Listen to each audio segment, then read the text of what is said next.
한번 따라 하실까요? 무익한 종. 2025년 고난주간 특별 새벽기도 주제는 종이 되어야 하리랍니다. 마가복음 10장 44절과 45절이 그 종이 되어야 하리라라고 하는 말씀의 주제 말씀입니다.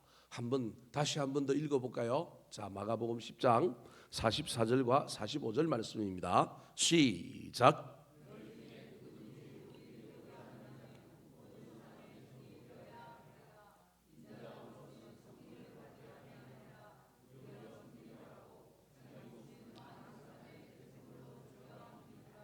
저는 저 두 구절의 말씀에서 종이 되어야 하리라라고 하는 새벽기도의 주제를 뽑은 이유가 예수님께서 이 땅에 섬기러 왔는데 나는 그 섬김의 내용이 무엇이었느냐 하면 대속물 죽는 것까지였지만 이제 너희는 나의 종이 되어서 섬겨라, 어떤 되려고 하지 말고 종이 되어라라고 하는 하나님의 예수님의 음성을 이 새벽기도 하고 있는 저와 여러분이, 특별히 이 고난주간을 지나가고 예수님을 따라가야 될 우리가 들어야 할 음성이지 않을까 싶어서 이번 고난주간 특별 새벽기도의 주제를 종이 되어야 하리라라고 하는 말씀으로 정하고 성경에 나오는 종에 대한 구체적인 이야기들을 살펴보는 것으로 진행합니다.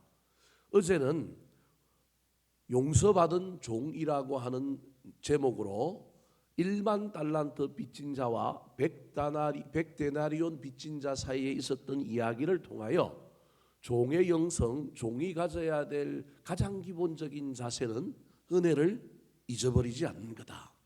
종으로 섬겨야 한다고 한다면 종의 인생의 가장 밑바닥에 사라지지 않고 있어야 될 것이 있는데 그것이 무엇이냐 하면 바로 내가 구원받은, 용서받은, 빚을 탕감받은 죄인이다라고 하는 것이 그 은혜가 사라지지 않아야 한다는 겁니다.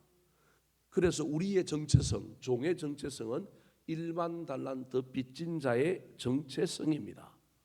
이 은혜가 사라지지 않으면 이 은혜는 사람들에게 보여지고 사람들에게 증명되어질 뿐만 아니라 이 은혜 때문에 우리의 삶은 은혜 받았으니 은혜를 베풀며 살고, 사랑받았으니 사랑하며 살고, 용서받았으니 용서하는 삶으로 달려갈 수 있게 됩니다. 그 시작이 어디에서부터 시작되느냐 하면 마음에서부터 시작된다. 빚의 탕감까지는 이르지 못한다 할지라도 마음에서 용서하고 마음에서 긍휼히 여기고 마음에서 저와 여러분이 간용과 아량과 이해와 넓은 마음을 가지는 것이 바로 종의 태도다라고 이야기할 수 있습니다. 오늘은 두 번째 종의 모델이 되는 또 다른 종 하나를 소개하려고 합니다. 누가복음 17장에 나오는 또 다른 우리가 종이 되어야 하리라라는 주제를 가지고 생각해 볼 때 모델로 삼아야 할 종이 있는데 그 종이 어떤 종이냐면 바로 오늘 본문에 나오는 무익한 종입니다. 본인 스스로는 무익하다라고 이야기하지만 알고 보면 예수님의 입장에서 하나님이 보기에는 무익한 종이 아니라 어떤 종이냐면 유익한 종이라고 할 수 있습니다. 내가 유익하다라고 생각하거나 내가 유익하다라고 말하면 안 되고 종의 두 번째 영성 중에 하나는 나는 뭐라고 얘기해야 된다고요? 무익합니다. 또는 나는 할 일을 했을 뿐입니다라고 말하는 종의 태도가 있어야 한다는 겁니다. 그러므로 종의 내면에 깊이 자리 잡고 있어야 될 것은 무엇이냐 하면 은혜라고 한다면 두 번째 이 은혜를 가지고 살아가는 종은 어떤 삶으로 어떤 자세로 그의 사역을 그의 삶을 살아야 하느냐 하면 겸손과 순종과 은혜에 대한 감사함으로 그 모든 일을 감당해야 한다는 겁니다. 오늘 본문의 시작은 예수님 앞에 제자들의 또 다른 간청으로 시작합니다. 어제와 비슷합니다. 자, 제자들이 예수님 앞에 요청하는 이야기로 시작하고 그 요청에 대한 답변으로 예수님이 또 비유로 무익한 종에 대한 비유를 말씀하셨습니다. 5절 말씀 같이 한번 읽어볼까요? 시작. 믿음을 더하소서라고 하는 말에 대한 설명을 위하여 그 믿음을 더하소서라고 하는 말에 대한 해답으로 예수님께서 비유로 소개하고 있는 종이 어떤 종이냐 하면 무익한 종의 비유입니다. 왜 제자들이 믿음을 더하소서라고 얘기했을까요? 믿음을 더하소서라고 하는 건 어떤 의미에서 보면 기도요. 오늘을 살아가는 저와 여러분도 삶의 현장에서 이 기도를 우리 주님 앞에 드려야 하는 사람이기도 합니다. 왜 제자들은 믿음을 더하소서라고 얘기했을까요?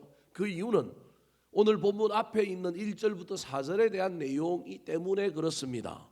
1절부터 4절의 내용은 두 가지 이야기가 있는데, 하나는 형제를 뭐 할 만한 일이 있느냐 하면 실족할 만한 일이 우리 가운데 많이 있다. 그럼에도 불구하고 의도적으로 형제를 실족하게 하면 안 된다. 실족하는 것보다는 차라리 연자맷돌을 메고 내가 뭐 하는 게 되는 게 좋다고요? 바다에 빠져 죽는 게 좋다라는 거예요. 여러분, 이거 엄청난 말이잖아요. 여기에 그 말대로 해야 한다면 우리 모두가 다 바다에 뭐 해야 돼요? 빠져 죽어야 되는 거예요. 이건 문자 그대로 형제를 실족하게 하지 말라는 얘기가 아니라 의도적으로 형제를 실족하게 하려고 하지 말고 신실하게 살았는데 실족하게 한 건 어쩔 수 없지만, 그리스도인들의 믿음의 특징 중에 하나는 나로 말미암아 다른 사람이 걸려 넘어지게 하는 게 아니라 나 때문에 사람들이 살아나야 한다라는 거예요. 나는 디딤돌이어야 한다라는 거예요. 근데 그 이야기를 듣는 제자들은 그 깊은 이해도 없었을 뿐만 아니라 딱 듣고 나니까 너무 마음에 부담이 되는 거예요. 연이어서 연타석으로 예수님이 또 안타를 날렸는데, 그게 뭐냐면 바로 3절부터 4절에 나오는 하루에 어떤 사람이 나한테 몇 번 잘못했다고요? 7번 잘못했는데 그 7번을 다 뭐 해야 된다고요? 용서해야 된다는 이야기를 하는 거예요. 어제는 7번씩 몇 번이었다고요? 70번, 490번이라고 하는 용서에 대하여 이야기했다고 한다면, 누가복음에서는 그 횟수가 중요한 게 아니라 하루에 7번이나 나한테 잘못한 그 인간, 그런 인간은 때려 죽여야 되지 않겠어요? 어떻게 7번이나 잘못을 해요? 한두 번 모르겠는데. 그런데 하루라고 하는 그 시간 안에도 7번이나 용서할 만한 짓을 한 사람에게도 예수님께서 뭐 하라고요? 용서해라. 실족과 용서에 대한 이야기를 딱 듣고 제자들이 기가 막힌 거예요. 자기들의 믿음으로는 그 일을 할 수가 있어요, 없어요? 없는 거예요. 그래서 이 제자들이 예수님 앞에 주여 우리에게 뭘 더하소서? 믿음을 좀 더해 주세요. 이 믿음으로는, 지금 현재의 믿음, 자신들이 생각하기에 작은 믿음으로는 이 일을 할 수가 있다 없다? 없다. 그러니 예수님 우리에게 믿음을 더해 주소. 우리의 믿음이 좀 커져야만이 실족하지 않게 하는 것도, 하루에 7번씩 나한테 막 옆구리를 찌르고 잘못하는 사람들도 내가 뭐 할 수 있겠나이다? 용서할 수 있겠나이다. 그런 의미로 제자들이 예수님에게 우리의 믿음을 더해달라고 이야기한 것에 대한 해답처럼 설명하고 있는 비유가 바로 이 무익한 종의 비유입니다. 조금 이따가 역전을 해야 되지만 좀 반대의 개념으로 가지고 설명을 해야 되겠지만, 일단 이 제자들이 믿음을 더해달라고 하는 이 이야기에 대한 해답으로 예수님께서 무익한 종의 비유를 들었다고 한다면, 그러면 어떻게 해야 믿음은 더해질까요? 믿음을 더한 사람의 모델로 예수님께서 소개한 무익한 종에게는 도대체 무엇이 있었길래 예수님은 이 사람을 제자들에게 모델로 제시하시면서 믿음을 더해달라고 하는 이 제자들의 이야기에 믿음을 더할 수 있는 비결로 이야기하고 있을까요? 첫 번째입니다. 따라 하시겠습니다. 더 순종하며 희생으로 섬기는 종. 제자들의 논리를 따라가면 믿음을 더해주면 할 수 있겠나이다라고 하는 이 이야기에 예수님은, 야, 믿음 더하기는, 믿음을 더하는 건 딴 방법이 있는 것이 아니라 종의 이야기를 통하여 뭐 하면 된다고요? 순종하면 된다라는 거예요. 그것도 한 번만 할 게 아니라 어떻게 하라고 그러냐면 끝까지 순종하라는 겁니다. 자, 7절 말씀 같이 한번 읽어볼까요? 7절 시작.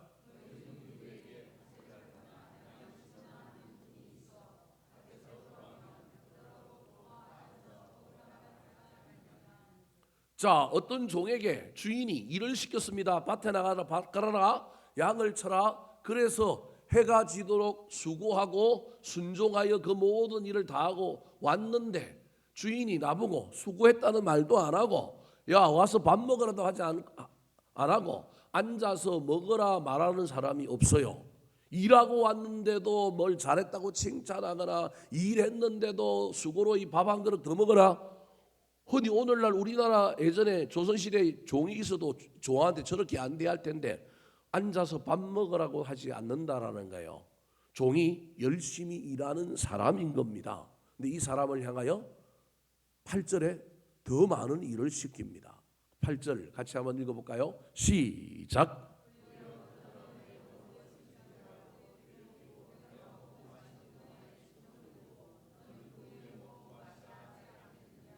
실컷 들에서 밭에서 일하고 온 사람한테 야 허리띠 풀지 마, 띠 띄어. 그리고 반찬 준비해, 밥 준비해. 그리고 나 밥 먹을 때까지 너 서서 서빙해. 그리고 난 다음에 뭐 먹든지 말든지 아직 먹으란 말도 안 했어요.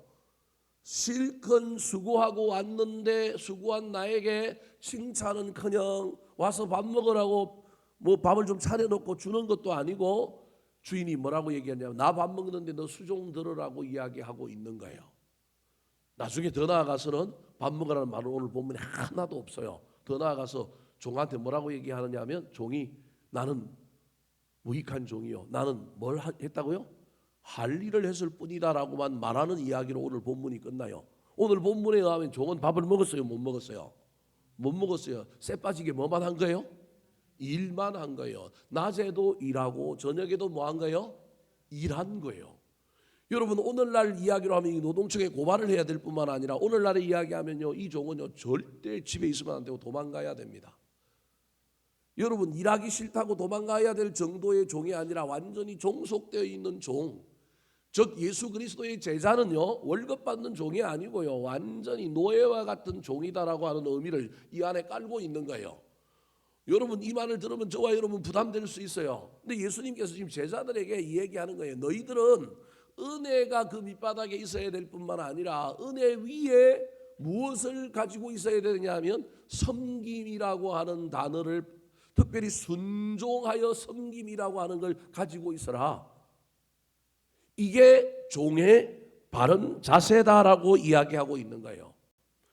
자기 스스로는 무익하다고 할지 모르겠지만 주인의 입장에서는 유익한 종이라고 하는 사람은 이게 빚진 자의 사상을 가지고 은혜를 잊어버리지 않고 갖고 있을 뿐만 아니라 이 은혜 위에 뭘 가지고 있느냐 하면 순종을 가지고 있는데, 순종으로 섬기는데 그것도 그냥 한 번 섬기고 마는 사람이 아니라 순종으로 시작하여 끝까지 순종으로 마치는 사람이라는 거예요. 오늘 본문에 이 비유를 하기 전에 6절에 보면 뽕나무에 대한 이야기가 있습니다. 겨자씨만한 믿음이 있어도 이 뽕나무에게 명하면 뽕나무가 뽑혀서 다른 데 가서 뭐 할 거라고요? 순종하여 심기어질 거다라는 이야기를 하는 거예요. 이 이야기 속에도 어떤 단어가 눈에 띄느냐 하면 순종이라고 하는 단어가 눈에 띄어요. 뽕나무가 순종하여 뿌리가 뽑혀서 다른 데 가서 뭐 한다고요? 심기어진대요. 뽕나무가 순종하는 이유는 그 앞에 누구의 순종이 있다고요? 그 명령을 하고 있는 사람의 순종이 있기 때문에 그 순종 때문에 뽕나무도 뭐 했다고요? 순종했다. 이 우리가 보기엔 기적인데 다른 성경에는 산이 옮겨서 다른 데로 간대요. 이건 엄청난 기적인데도 불구하고 이 기적의 원리를 예수님께서는 소개하면서 뭐라고 얘기하고 있냐면 네가 순종했으니 네가 말하는 것도 만물도 물질도 자연도 너한테 뭐 할 거다? 순종할 거다. 이게 일꾼, 종에게 가장 중요한 뭐라고 얘기하고 있느냐 하면 자세다라고 이야기하고 있는 거예요. 받아들이기 힘들고 오늘날 시대는 말도 안 되는 이야기일지 몰라도 예수님께서 지금 제자들에게 이야기하고 있는 믿음을 더해 주소서라고 하는 이 대답의 해답으로 야 믿음도 하는 방법은 다른 것 없어. 뭐 하면 된다고요? 순종해. 그것도 어떻게 하라고요? 더 순종해. 끝까지 순종해. 순종하다가 삐지지 말고 순종하다가 마음 상하지 말고 끝까지 뭐 하라고요? 순종해라고 이야기하는 거예요. 어떤 의미에서 지금 예수님께서는 제자들에게 나중에 가면 이제 완전 이야기가 달라지지만 예수님은 제자들에게 지금 겉으로 드러나는 순종에 대한 이야기를 하고 있지만 믿음에 대한 이야기로 제자들이 질문을 했기 때문에, 그리고 양의 개념으로 제자들이 믿음을 뭐 해달라고요? 더해달라고 얘기한 것에 대하여 예수님은 믿음은 더해지는 것이 아니라 믿음은 순도의 문제라는 거예요. 믿음은 크기의 문제가 아니라 무슨 문제라고요? 순도의 문제라는 거예요. 그게 아까 순종과 관련하여 처음 순종한 사람이 일하고 돌아왔는데, 이건 말도 안 되는 이야기지만 일하고 돌아왔는데 밥도 안 주고 나 밥 먹는데 또 뭐 하라고요? 또 일하라라고 하는 이 이야기는 비유이기 때문에 현실로 실제로 받아들일 것이 아니라 이 비유 속에 있는 이야기의 문제가 뭐냐 하면, 믿음은 크기의 문제가 아니라 순도의 문제고, 순도는 일관성이다, 순도는 변치 않고 끝까지 하는 거다라는 이야기를 사실은 하고 있는 겁니다. 그래서 겨자씨 비유를 이야기했는데, 그 겨자씨 비유가 들어있는 이유는 겨자씨는 커요 작아요? 작는데 지금 제자들은 예수님께 자꾸 믿음을 뭐 해달래요? 더 해달래요. 큰 믿음을 달래요. 근데 예수님은 믿음은 커야 되는 게 아니야. 믿음은 큰 게 아니라 믿음은 뭐만 해야 된다고요? 겨자씨만 해도 돼. 그 믿음도 뭘 옮긴다고요? 뽕나무를 옮겨. 왜 옮기느냐 하면요, 뽕나무 옮겨달라고 한 번만 이야기하고 만 게 아니라 이 뽕나무를 옮기는 것에 대하여 소위 말하는 여러분 우공이산이라고 노인 하나가 계속 흙을 파다 옮겼더니 나중에 어떻게 됐다고요? 산이 옮겨간 것처럼 여러분 믿음이 그런 거라는 거예요. 근데 우리는 자꾸 큰 믿음에 대한 이야기를 하는데, 믿음은 큰 게 아니라 정말 작더라도 그 안에 순도가 있느냐, 생명력이 있느냐, 정말로 간절한 믿음이냐라는 이야기라는 거예요. 그러므로 여러분 보세요. 종이 나가서 일했어요. 돌아왔어요. 자기를 홀대해요. 그럼에도 불구하고 이 종은 뭐가 있는 거예요? 주인에 대한 뭐가 있는 거라고요? 믿음이 있는 거예요. 지금 예수님이 제자들에게 이 이야기를 하는 거예요. 내 눈에 펼쳐지는 상황, 내 앞에 보여지는 현실, 내가 느끼는 감정 밑에 뭐가 있느냐는 거예요. 그거 위에 뭐가 있느냐는 거예요. 그걸 끝까지 견지하는 것이 믿음이지, 상황을 보고 환경을 보고 판단하는 게 믿음이 아니다. 그래서 믿음은 크기가 아니라는 거예요. 순도다라고 하는 의미로, 그 순도의 가장 핵심적인 것이 뭐냐 하면 순종인데, 그 순종을 끝까지 할 수 있느냐. 사랑하는 성도 여러분, 저와 여러분이 어떤 일을 하든지 무슨 일을 하든지 여러분 끝을 좀 볼 수 있었으면 좋겠습니다. 예수님이 이 땅에 성육신으로 순종하셨습니다. 여러분 순종했잖아요. 그런데 30년 동안 어떻게 살아요? 무기력한 인간으로 살아요? 3년 동안 공생의 사역을 살아요? 여러분 지금 제가 예수님에 대한 순종에 대한 순도를 이야기하려고 그러는 거예요. 우리는 성육신만으로 이 땅에 온 것만으로도 큰 순종이잖아요. 그 순종했으면 끝난 거잖아요. 그럼 더 이상 순종할 필요가 없잖아요. 그것만 해도 얼마나 대단해요. 근데 그게 아니었다라는 거예요. 예수님의 순종도 여러분 한 번 한 순종이 아니라 끝까지 한 순종인 거예요. 특별히 30년 동안은 누구한테 순종한 거예요? 어머니. 무슨 말씀이 이해되십니까? 어머니. 인간의 몸으로 오셨기 때문에 인간이 해야 될 순종의 원리를 다 지키기 위하여 어머니한테 순종 딱 한 거예요. 3년 만에 변한 모습 때문에 미쳤다 그러고 동생들이 잡으러 올 정도로 갑작스럽게 변한 이유는 30년 동안 얼마나 순종적으로 그 어미 밑에서 열심히 살았는지를 보여주는 거예요. 3년의 사역 끝에 십자가를 져야 되는 순종이 있습니다. 여러분 얼마나 힘들겠어요. 우리 예수님의 순종이 그런 순종이었다. 성육신하고 왔으니 막 여러분 태어날 때 정도야 사람들 눈에는 안 보이지만 천군 천사들이 하늘에는 영광 땅에는 평화 뭐 목자들이 막 뭐 이렇게 했지만 그것도 보이지 않을 뿐만 아니라 드러난 게 있었어요. 뭐 잘 오셨다고 뭐 온 나라에 사절단이 왔어요. 동방박사 정도만 온 거예요. 그러니까 여러분 영광이 없었다니까요. 순종의 영광이 없었다니까요. 십자가의 영광이 있었어요? 없었다니까요. 우리 예수님의 순종은 태어날 때부터 어디까지요? 죽을 때까지. 이게 믿음이다. 너희들이 믿음을 더해달라 그러는데 종은 믿음으로 일하지만 그 믿음은 순도다. 특별히 너희들이 믿음이 더해지려고 한다면 무엇이 필요하냐면 순종이 필요하다. 즉 하루에 7번 영수하는 것, 그 다음에 실족하지 않게 만드는 것, 벌써 마음에 이건 부담, 이건 물리적으로 안 되는 일, 이미 판단하고 이미 결정하여 하겠다는 거예요, 안 하겠다라는 거예요. 안 한다, 못 한다 하는 제자들에게 야, 뭐 해보라고요? 해보라는 거예요.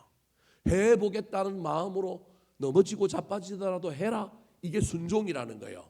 그러니까 할 수 있느냐 없느냐의 문제가 아니라 되느냐 안 되느냐의 문제는 뭐에 달려 있느냐 하면 순종에 달려 있는데, 우리는 이걸 우리의 이성으로 판단하여 사람을 실족하게 하지 않은 거 부족해.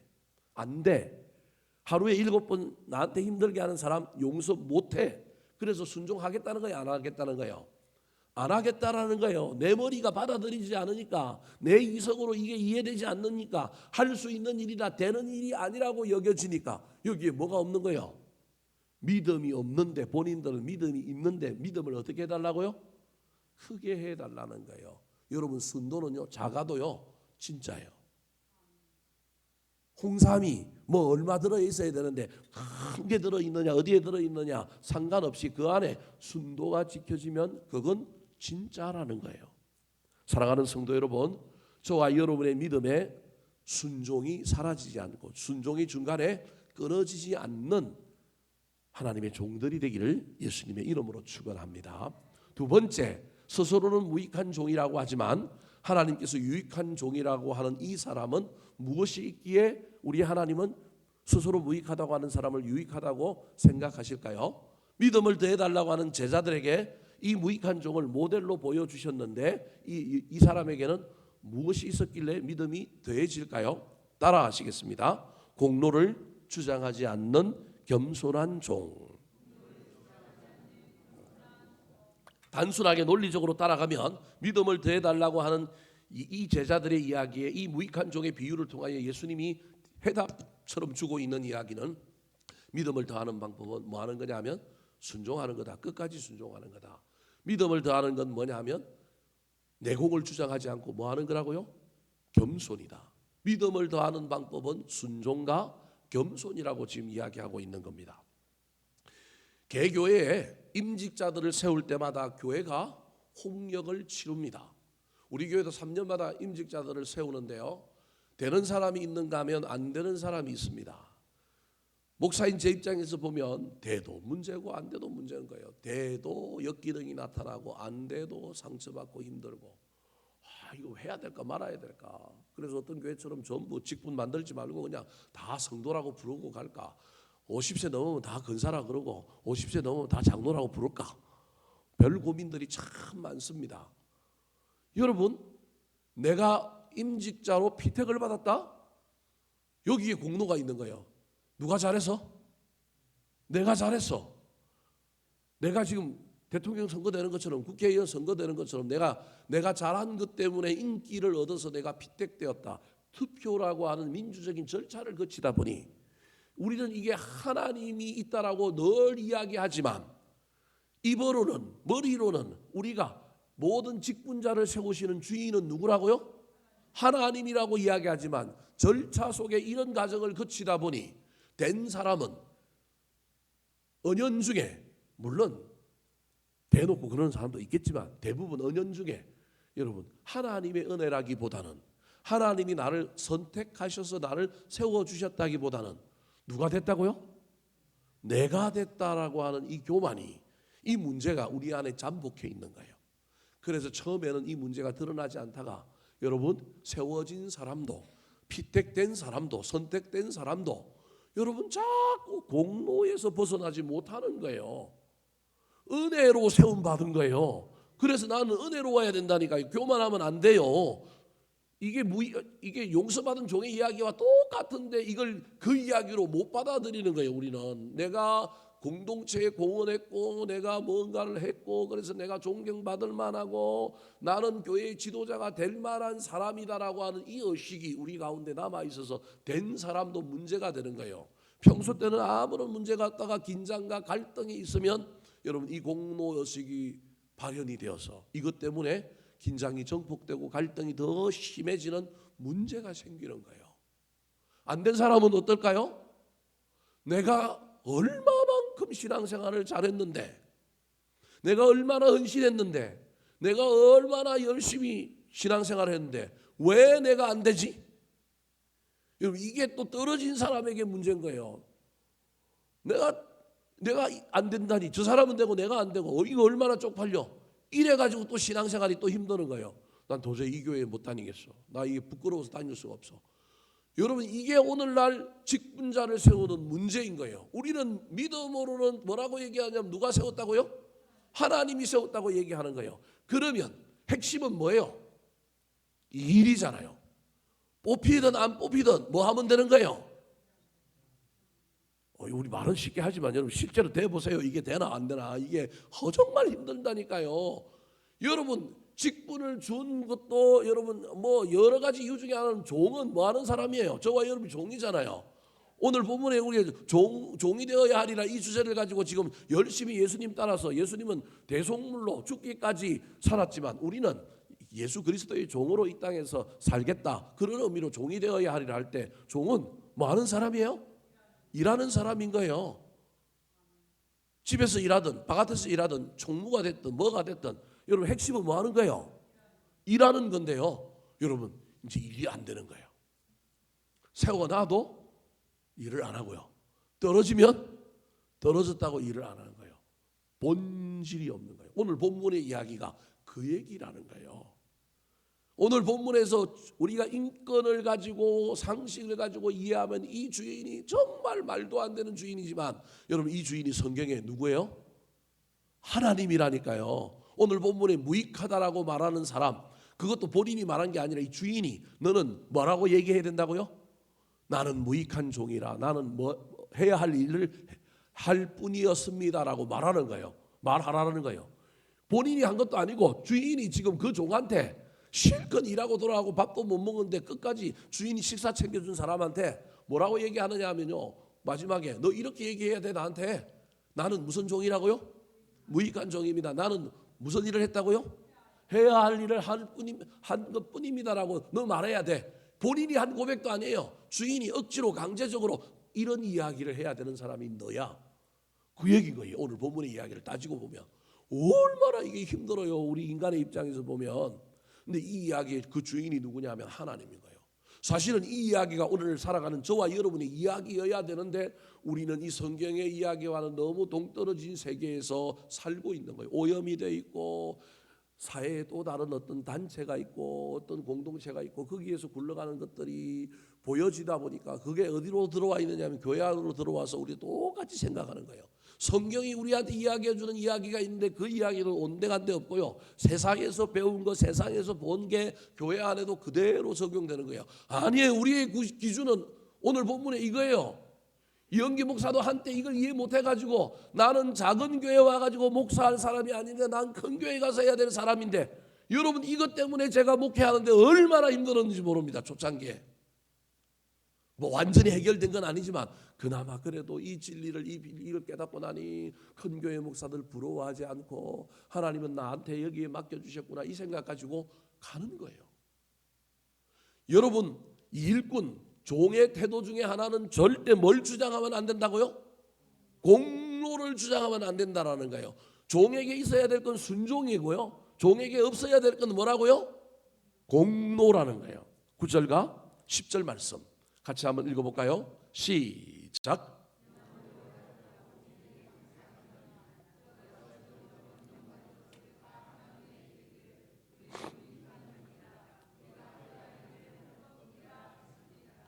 보상을 바라고 일하는 것도 안 될 뿐만 아니라, 일하고 난 다음에 저와 여러분이 혹 모를 보상에 대하여 욕망이 올라올 때, 인간인지라 인정받고 싶은 욕망, 한 것에 대한 자랑하고 싶은 욕망, 그게 얼마나 없겠습니까?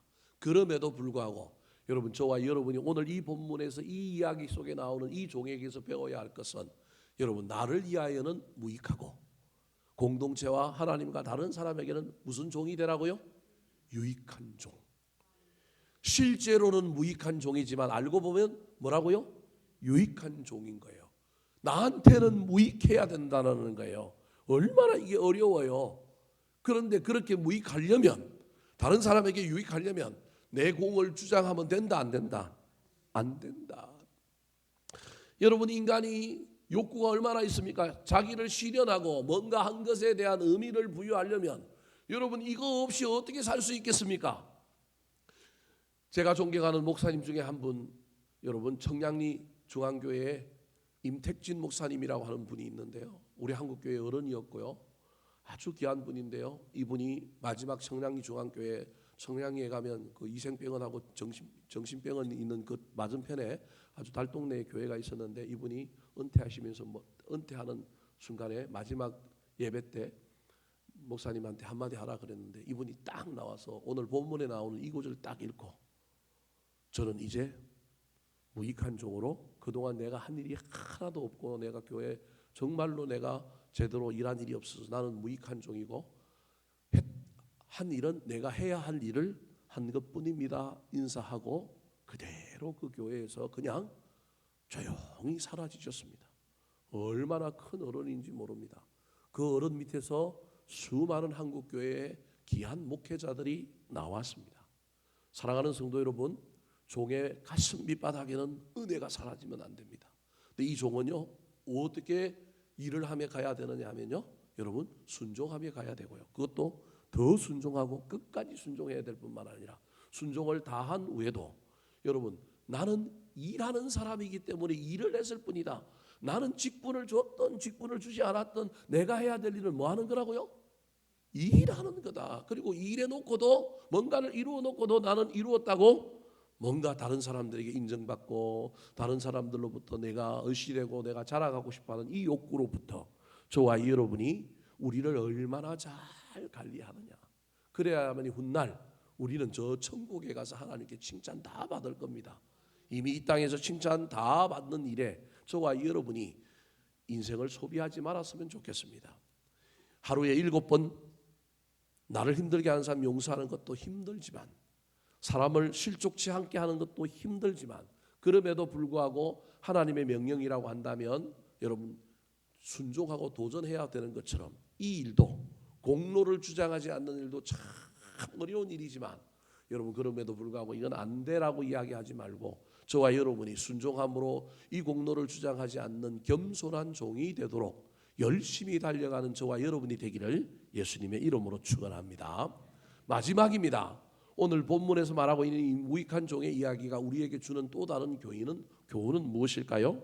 따라하시겠습니다. 믿음과 직분의 본질을 소유한 종.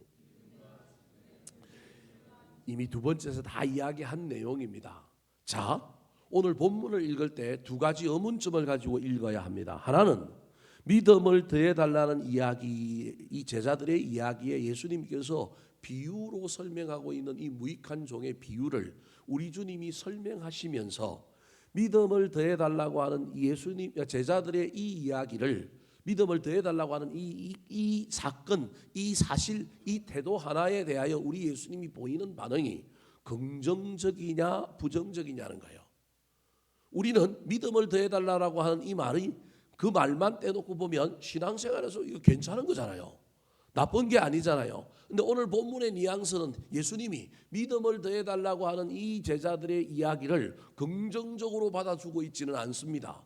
그리고 비유를 이야기하는데 이 비유는 여러분 긍정적으로 아이고 너 참 질문 잘했다, 너 참 신앙 좋네, 너 참 신앙 멋지다 그러면서 좋게 이야기하고 있는 것이 아니라 믿음을 더해달라고 하는 이 제자들의 이야기가 잘못되었다라고 하는 의미로 질책하면서 그들을 교정시켜주기 위하여 이야기하고 있는 비유가 뭐라고요? 무익한 종의 비유라는 거예요.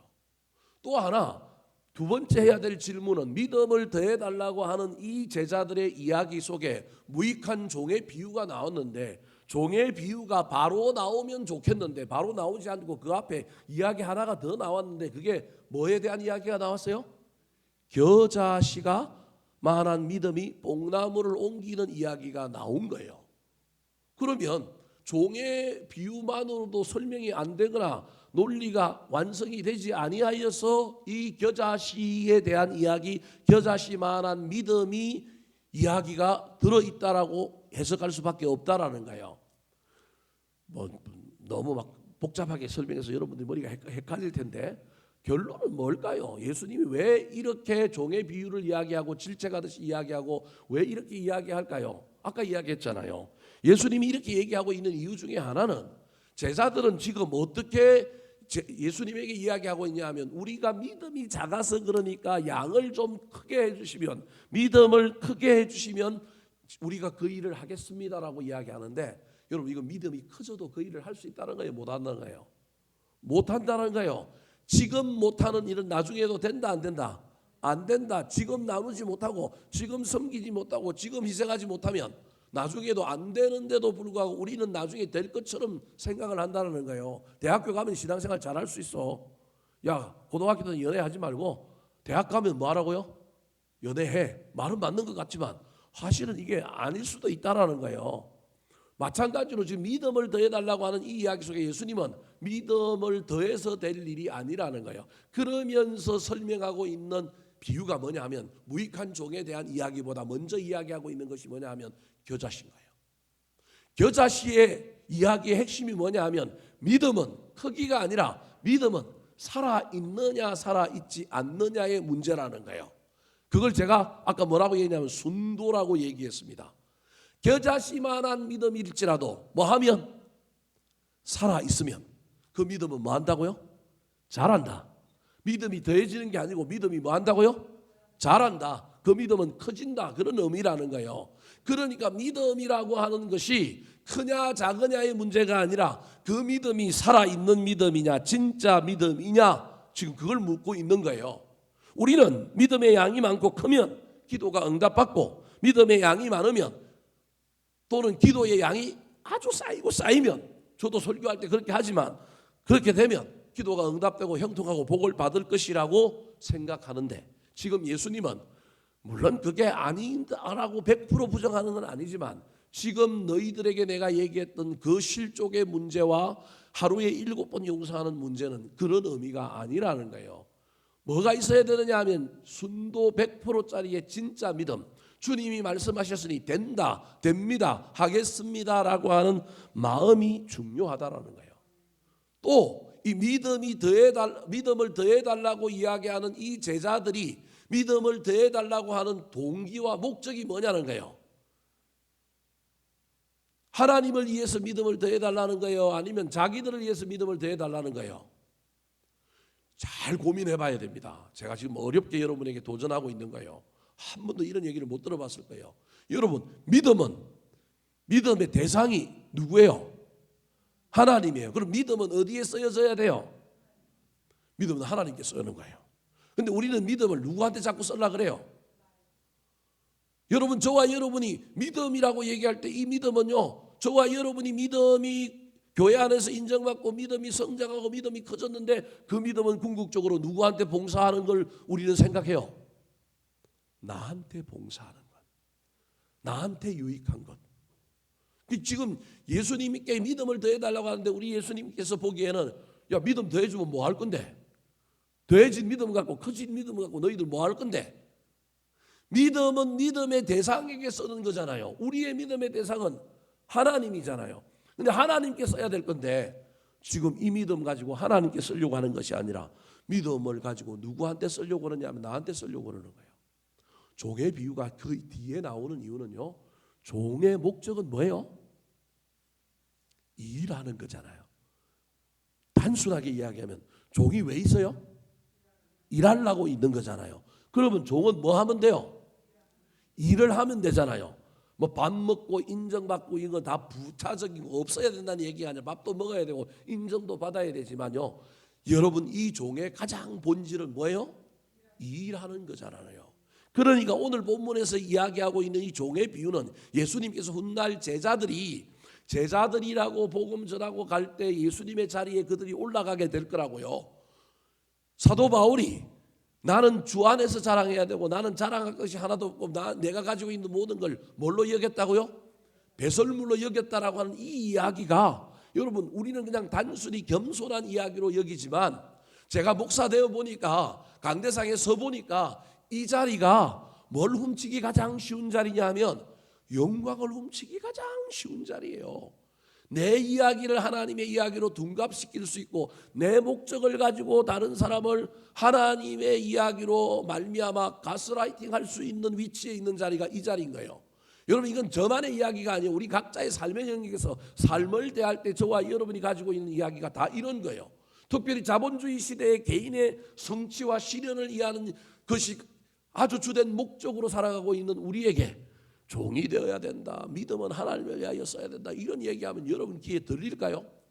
안 들릴 수도 있지만 그럼에도 불구하고 제가 오늘 막 이렇게 흥분해서 여러분에게 이야기하고 있는 건 이게 믿음의 정수라는 거예요. 우리가 이 땅에서 돈 벌고 사는 이유는 그게 직분이든 직업이든 믿음이든 무엇이든지 간에 여러분, 이건 누구를 위하여 쓰기 위하여 하는 거라고요? 하나님을 위하여, 하나님께 사용되기 위하여 하는 거예요. 그래서 우리가 이루고 우리가 한 일 다음에 우리는요 자랑할 것이 없는 거예요. 믿음과 직분의 본질은요 하나님의 영광이에요. 하나님을 이해하는 거예요. 그런데 내가 무익하다고 얘기하지 않으면 영광을 누가 훔쳐가는 거예요? 내가 훔쳐가는 거예요. 그래서 오늘 보면 6절에 우리 6절을 같이 한번 읽어볼까요?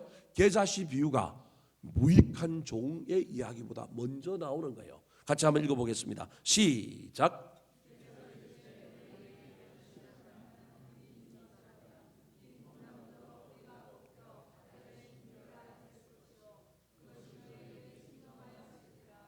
겨자씨만한 믿음, 작은 믿음이지만 이 믿음은 순도 100%짜리 믿음인 거예요. 근데 이 사람이 이 믿음을 가지고 뽕나무를 뿌리가 뽑혀서 어디에 심기라 그랬다고요? 바다에 심기라 그랬다는 거예요. 이 사람 미친 사람이죠. 왜 뽕나무를 바다에 심어요? 근데 왜 이랬을까요? 주인이 이 일을 뭐 하라고? 하라고 뭐 했기 때문에? 명령했기 때문에. 그런데 내가 판단해 보니까 이건 된다 안 된다? 안 된다. 그래서 나는 안 해버린 사람이 아니라 지금 이 겨자씨만한 믿음을 가지고 있는 사람인데 이 사람은 명령에 뭐 했다고요? 순종했어요. 그리고 그 명령에 순종하여 내 본질은 시키는 대로 하는 거예요. 나는 일하는 거니까 내 믿음과 나의 일은 하나님을 위하여 사용하는 거니까 그가 뽕나무들로 명하여 실제로 비유긴 하지만 명령을 한 거예요. 명령인데 뽕나무가 움직여요? 안 움직여요? 처음부터 움직일까요? 안 움직이는 거예요. 그럼에도 불구하고 명령한 거기 때문에 그는 늘 뽕나무를 향하여 뭐 한 거예요? 명령한 거예요. 보다 못한 누가 옮겨주신 거예요? 간절한 믿음을 가지고 작은 믿음이지만 순도 100%를 가지고 명령하고 있는 그 사람의 믿음을 보시고 누가 옮겨준 거예요? 하나님이 옮겨준 거예요. 기적이 일어났어요. 이 사람이 사람들한테 와 기적이 일어났는데 이거 누가 했다고요? 내가 했다고 말하지 않았다라는 거예요. 저 이야기가. 여러분 저 6절을 다시금 아주 크게 만드는 이야기가 7절부터 나오는 무익한 종의 이야기라고 하는 사실을 기억하셔야 됩니다. 사랑하는 성도 여러분, 말씀을 마치려고 합니다. 종에게 가장 기본적인 밑바닥에 있어야 될 것은 1만 달란트 빚진 자라고 하는 은혜가 사라지면 안 됩니다. 근데 이 은혜에 저와 여러분이 쌓아야 될 것이 있는데 첫 번째로는 순종을 쌓아야 될 뿐만 아니라요. 두 번째 다른 것이 분명히 같이 쌓이게 되는데 순종하고 나면 그게 공로오식인데 공로는 쌓으면 된다 안 된다? 안 된다. 그때마다 저와 여러분이 생각해야 될 건 내가 겉모습을 양복을 입고 있거나 내가 예배자로 앉아 있거나 내가 어디에 있든지 간에 내 본질이 뭔가를 늘 잊어버리면 안 됩니다. 내가 직분을 받았든지 받지 않았든지 간에 여러분 내가 어떤 믿음을 가지고 있든지 간에 내가 믿음과 이 모든 일의 본질이 무엇이냐? 종은 일하는 거면 일하면 돼요. 일하는 것으로 만족하면 돼요.